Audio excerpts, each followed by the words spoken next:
बच्चों, let's see the question. The question says that phenomena in which the genetic drift gives rise to a new sample of population is known as, options हैं हमारे पास, founders effect, divergent evolution both A and B, stabilizing selection. तो इस question का जो की concept है वो यहाँ हम देख लेते हैं। तो यहाँ पर मेनली हमसे पूछा गया है जेनेटिक ड्रिफ्ट के बारे में।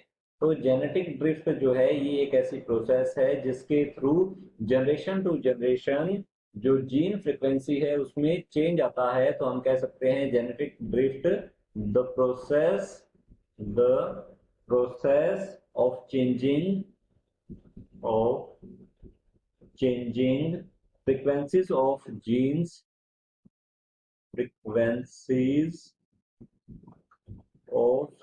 genes from one generation to another, from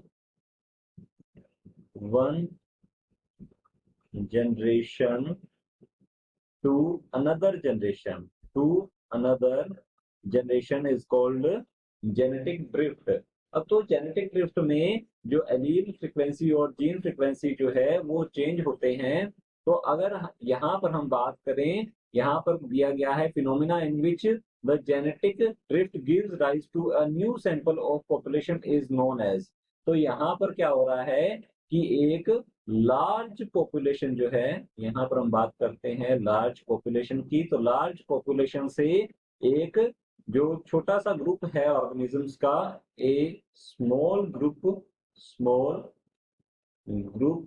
of organisms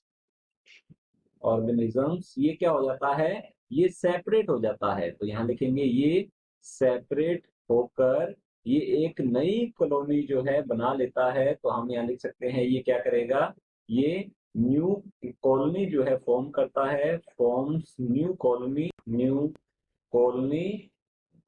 तो ये कॉलोनी जो है अपनी मेन जो पॉपुलेशन है, जो मेन कॉलोनी जो है लार्ज पॉपुलेशन जो थी उससे बिल्कुल आइसोलेटेड है। तो हम यहाँ कह सकते हैं आइसोलेटेड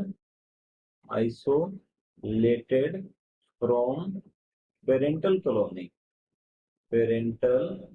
कॉलोनी।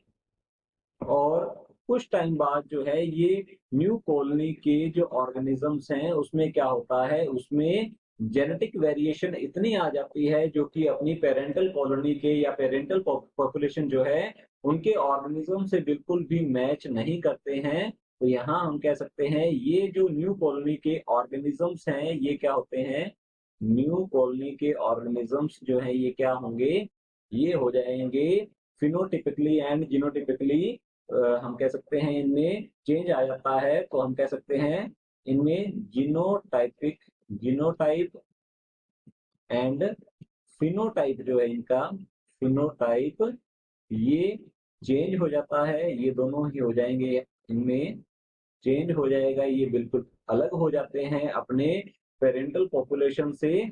तो इसे कहा जाता है फाउंडर्स इफेक्ट। तो ये जो न्यू कॉलोनी के ऑर्गेनिज्म है ये क्या होंगे, ये न्यू स्पीशीज की ओर बढ़ रहे हैं, तो इसे फाउंडर्स इफेक्ट कहा जाता है। तो हम यहाँ लिख सकते हैं ये क्या रहेगा, ये फाउंडर्स इफेक्ट रहेगा। यहाँ पर फाउंडर ऑर्गेनिज्म जो है ये वो ऑर्गेनिज्म होंगे जो कि स्मॉल ग्रुप अपनी लार्जर पॉपुलेशन से अलग हुआ था, ये फाउंडर ऑर्गेनिज्म रहते हैं। और इनमें कंटिन्यूअस वेरिएशन की वजह से ये इतने अलग हो जाते हैं जिससे कि एक न्यू स्पीशीज की फॉर्मेशन होती है और ये अपनी पेरेंट से, मीन पेरेंटल पॉपुलेशन से बिल्कुल ही अलग नजर आते हैं। तो इसे फाउंडर इफेक्ट के नाम से, ये जो जेनेटिक ड्रिफ्ट का ये रिजल्ट रहता है इसे फाउंडर इफेक्ट के नाम से जाना जाता है। तो चलिए देखते हैं ऑप्शंस की ओर। ऑप्शन ए दिया गया है फाउंडर्स इफेक्ट, तो हमारा ऑप्शन ए जो है ये बिल्कुल करेक्ट आंसर है। ऑप्शन बी दिया गया है डाइवर्जेंट इवोल्यूशन।